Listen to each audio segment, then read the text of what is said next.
Welcome back to Made to Be Whole. We're gearing up for another holiday season and are going to talk today about using spoon theory to manage holiday expectations. Stay tuned. Made to Be Whole is intended for informational purposes only. It's not intended to replace the advice or care of a licensed healthcare professional. Participating in this podcast does not constitute a provider-patient relationship with Krista Michener, AHP Integrative Health, or any of the guests featured on Made to Be Whole. Krista Michener, AHP Integrative Health, and any featured guests aren't responsible for any losses, damages, or liabilities that may arise from use of information obtained in this podcast or associated materials. Please consult a healthcare professional for any health-related concerns that you are experiencing. This is Krista. Welcome back. So some of you may be familiar with the spoon theory. Some of you may not. So I'm going to go ahead and give you a little summary of it and then talk about how we can use spoon theory to manage holiday expectations.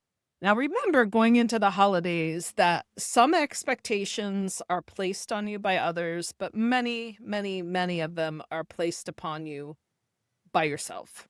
And so you have to change expectations yourself and for yourself before you can expect others to do it for you. Sometimes people are intentionally asking us to do more than we're able, but I think most of the time that's not true. I think it's really up to us to educate people about what we can or cannot do. And there's something you used to be able to do that you can't now. It's actually super okay because we all change in life.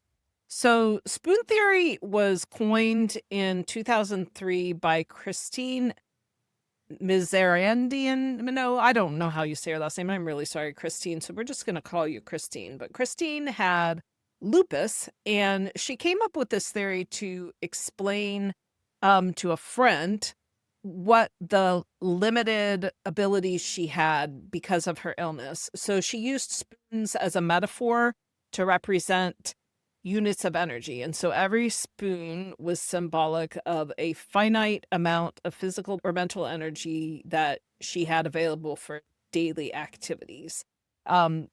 This kind of evolved spontaneously. She grabbed some spoons from a dinner table to explain to a friend, and then she wrote about it, and it's become pretty well known. So people who have chronic conditions typically have fewer spoons. So if somebody has 10 spoons and they wake up with those spoons, they're using what's in there, that energy, to do certain tasks that you may not think about as energy consuming if you're feeling well. So just like showering, getting dressed, feeding yourself, just taking care of activities of daily living, and even social interactions consume energy.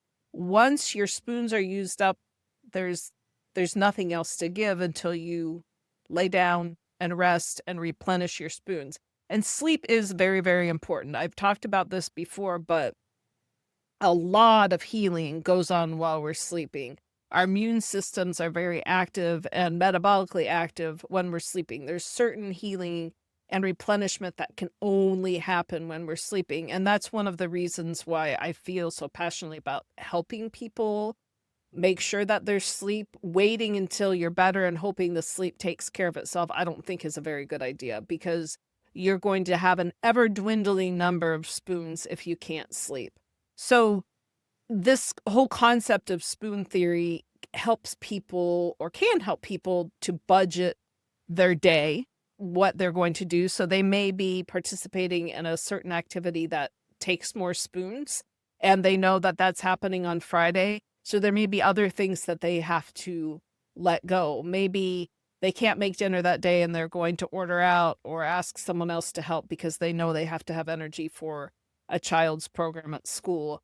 I know for some people with chronic illness, physical intimacy with a partner takes a lot of spoons. It's something they enjoy and they want to do, but it takes a lot out of them because of their physical limitations. So they have to kind of plan around that and know there are other things they won't be able to do. So I think that it's really helpful for helping others understand.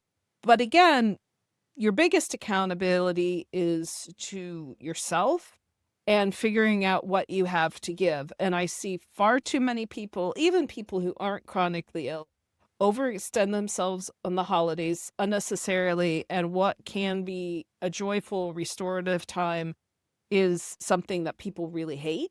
And that makes me sad. Now, there are times in your life where just because of your circumstances, there's going to be more that's required of you. So, for example, I have 6 children.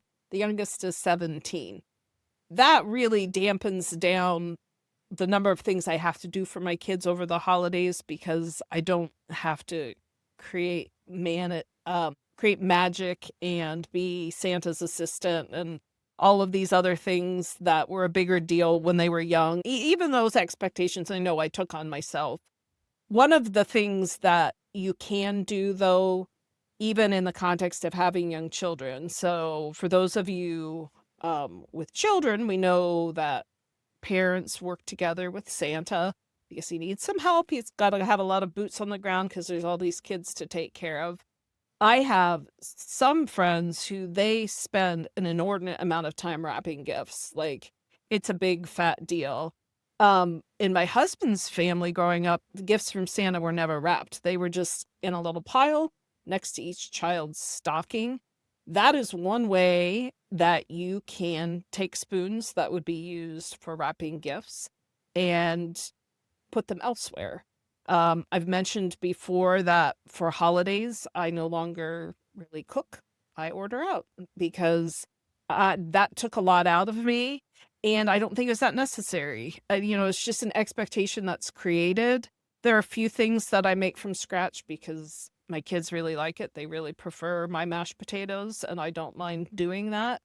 But I have found a lot more joy in recent years as I've learned to let go.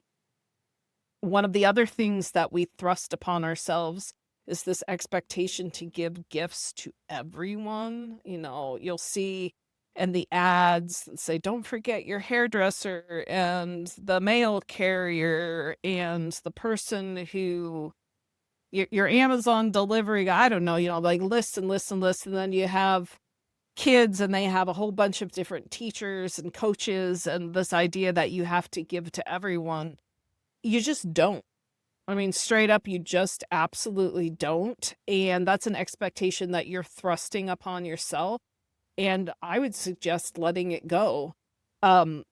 People do appreciate those things, but I always remember my mom telling the story. She was a kindergarten teacher before she had her family, and then she ended up staying home with us. But when she was a kindergarten teacher, she talked about how everybody would bring her goodies at Christmas, which was super, super thoughtful. But think about it.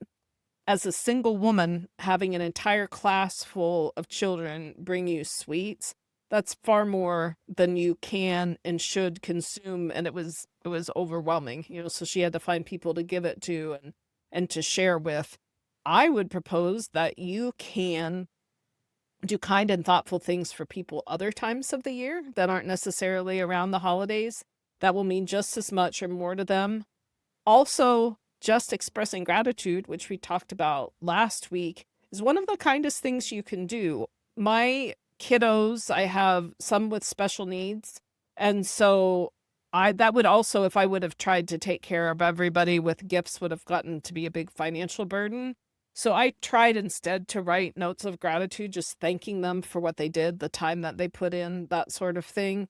And that was very, very appreciated. And I will say, just as an individual, there are a lot of gifts I've been given over the years that I don't necessarily have, but I do hold on to notes that people give me because those kind expressions can go a long way in helping to sustain people in the work that they do. So spoon theory, will hop back to that.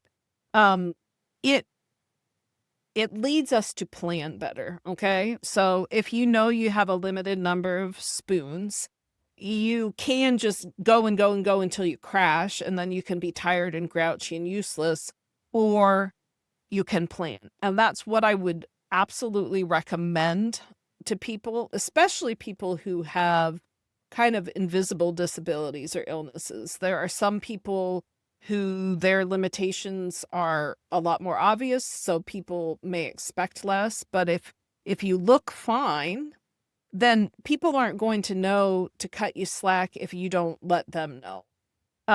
So I would suggest that you start now. The holidays are coming up. Start now. Think about, make yourself a list. What are my traditions? What are the things I do? What are the things other people ask me to do? And what are the things that are the most important to me? And star those. Say, okay, I'm reserving time for these things because these things are what really, really matter to me. And then of the things left, what can you let go of? What can you release and save your energy for other things, especially the things that matter most, like your relationships? What you don't want to do is overextend yourself to the point that you're grouchy and exhausted and you can't even enjoy your family because you've been working so hard on creating this perfect scenario for them. Another thing that I really, really recommend is not letting go of your good habits during the holidays. So it is not difficult at all as people get busy doing other things to stop doing things like exercise, like getting enough sleep, any other self-care sort of thing that you do. It's challenging enough when the weather gets cold and the days get shorter, but especially when you have all this other stuff. This is not the time to let go of your health and your health practices. This is the time to cling to those and be even more fastidious, I guess, in your practice. So plan to succeed by planning to care for your health. Don't beat yourself up if you have a few more treats over the holidays because it's the holidays.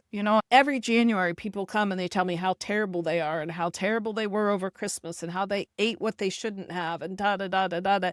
Isn't that the kind of the point? We get to eat some things that we normally don't. We get to enjoy time with our families and indulge in some things. I think it becomes a problem when we're neglecting the core things. Yeah, eating too much junk is a much bigger problem if you stop eating your veggies and your protein and you're only eating sugar cookies and sucking on candy canes. But as long as you are still making an effort to care for yourself, enjoy those indulgences. Don't apologize to everyone about it, and try to create joy around the holidays that will sustain you instead of draining you. So this is a short episode, but I would encourage you to take the extra 15 minutes you would have spent listening to a regular episode and jot down some plans, some adjustments that you're going to make to ration your energy so that you can find joy in your relationships and in the time that we have with family over the holidays. And remember to have hope because you were made to be whole. Have a podcast question or suggestion? Text or call us on the podcast info line at 330-439-0686. Thank you for spending time with me today.